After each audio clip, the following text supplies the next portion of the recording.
Right now, reading this sentence, you are lying to someone about 8 to 12 times a day. Most of us do, and every single time you do it, your body betrays you.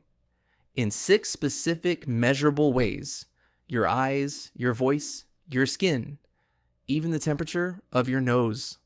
In the next few minutes, I'm going to show you all 6.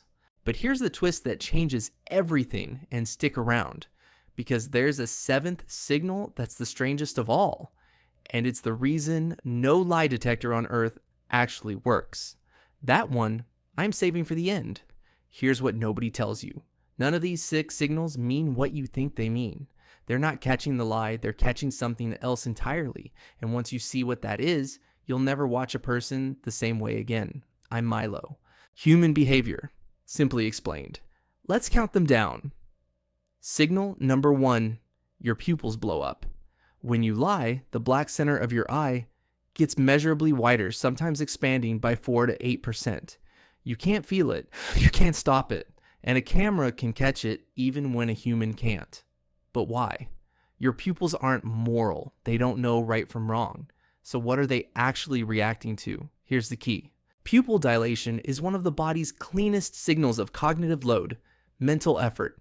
Your pupils widen the same way when you solve a hard math problem or try to remember a phone number. And lying, it turns out, is hard work. You have to invent a false story, keep it consistent, remember what you already said, watch the other person's face, and suppress the truth all at once. Your pupils are just the pressure gauge on all that effort. Wait, humans do what? Our eyes leak how hard our brain is working, and lying works it hard.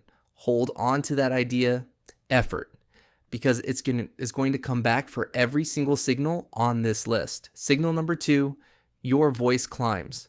In one of the classic experiments on deception, researchers recorded people telling the truth and then lying and measured the pitch of their voice. When people lied, the fundamental frequency of their voice went up higher, tighter. It's tiny, usually too small to hear consciously, but the machines catch it every time. And here's the strange part. You don't decide to do this. Nobody thinks, I'll raise my pitch now. So, what's pulling the string? 2 things. Working together. Stress tightens the tiny muscles around your vocal cords. Arousal literally shrinks the instrument, and a tighter string plays a higher note. And that same mental effort from signal 1 spills into your voice. The harder your brain works to hold the lie together, the less control you have over the fine motors of speech. Your voice pitch is your nervous system, out loud. There's a catch though, and it's important. This only happens reliably when the liar actually feels something is at stake. A relaxed, practiced liar? The pitch barely moves. Remember that. It's the first crack in the whole the body never lies idea. Signal number 3 is my favorite because it's almost too perfect. When you lie, the tip of your nose changes temperature. Researchers in Granada, Spain pointed thermal cameras at people while they lied and found what they nicknamed the Pinocchio effect. The nose and the muscle in the inner corner of the eye heat up and cool in a specific pattern when a person is being deceptive. So Pinocchio is right? Your nose really does react when you lie? Well, yes and no. And the no is the whole point. Your nose isn't detecting the lie. What's happening is that anxiety and mental effort change the blood flow in your face, the insula and other brain regions fire up, and the temperature map of your face shifts. The same researchers found that when you plan what to say and stay calm, the effect shrinks. So the nose isn't a true sensor. It's a stress and effort sensor that happens to sit in the middle of your face. Wait, humans do what? We have a lie detector built into our face, except it doesn't detect lies. It detects trying. Signal number 4, your skin sweats invisibly. Long before you notice a single drop, the sweat glands in your fingertips and palms start to activate. This changes how well your skin conducts electricity, and it's called the galvanic skin response. It's the single most reliable channel in a classic polygraph, the lie detector you've seen in movies.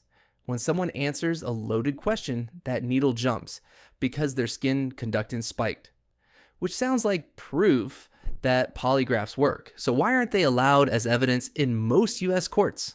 Because, and this is the heart of the whole episode, that spike doesn't say lie. It says arousal.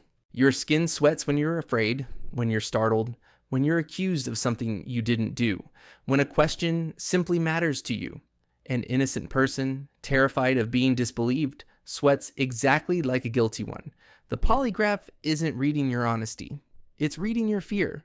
And fear and guilt feel identical to your sweat glands. That's why the science is clear. Polygraphs produce false positives. Innocent people flagged as liars, often enough that courts stopped trusting them decades ago. Signal number 5. Your heart and your breathing shift gears. On average, telling a lie nudges your heart rate up. Studies have measured jumps of around 10 beats per minute. Your breathing changes too. It can go shallow and quick. Or you might unconsciously hold it for a beat before you speak. By now you can probably guess what's pulling these strings. Say it with me. It's your sympathetic nervous system, the same fight or flight machinery that fires when a car swerves at you. Your body treats getting caught in a lie as a small threat, and it responds with the exact same hardware it uses for physical danger. Heart up, breath tight, blood redirected. This is signal 1, 2, 3, and 4 again, wearing a different costume. Cognitive effort plus the fear of getting caught, rippling out through every system your body owns. Notice the pattern. We're 5 signals in, and not one of them is a lie detector. They're all the same 2 things, effort and fear, showing up in 5 different places. Signal number 6 is the sneakiest. Your blinking betrays a rhythm. Here's what's counterintuitive. During the actual moment of lying, many people blink less. The intense concentration of managing the lie suppresses blinking, the same way you barely blink when you're threading a needle. And then, the instant the lie is out and the pressure releases, a flurry of rapid blinks as the brain catches up. And this is exactly where almost everyone gets fooled, because this is the opposite of what people think a liar looks like. Ask anyone how to spot a liar and they'll say, they look away, they fidget, they blink like crazy, they touch their face. Here's the problem. Decades of research say those stereotypes are basically worthless. In studies, the people who rely hardest on liars avoid eye contact and liars fidget are the worst at catching liars. Skilled liars often increase eye contact because they know you're watching for the opposite. Over 30 studies found no reliable link between gaze and lying at all. Wait, humans do what? The signals we're all sure reveal a liar are the ones that reveal nothing, and the real ones are invisible to the naked eye. So I promised you a 7th signal, the strangest one, the reason no lie detector truly works. Here it is. There is no signal for lying. That's the twist. Go back through all 6. Wider pupils, higher voice, a warmer nose, sweatier skin, a racing heart, a stuttering blink. Every one of them is your body reacting to 2 things: the effort of constructing a lie and the fear of getting caught. Not one of them detects dishonesty itself, which means the whole dream of a machine that reads your soul is built on a crack. And there's a perfect way to prove it. Picture a calm, practiced liar with nothing to lose. The effort is low, the fear is gone, and every one of these 6 signals goes quiet. Now, picture an honest, anxious person under interrogation for a crime they didn't commit. High fear, high effort, lighting up like a Christmas tree. The body can't tell the difference because the body was never measuring truth. It was measuring strain. That's why the sharpest deception researchers, like Aldert Vrij, gave up on reading the body altogether. Their approach flipped it around. Instead of watching for a tell, you make lying harder. Ask the story in reverse. Throw in an unexpected question and let the extra effort do the revealing. You don't read the liar. You overload them. Wait. Humans do what? We spent a century building machines to see lies. And the truth is, the lie was never visible. Only the effort of telling it.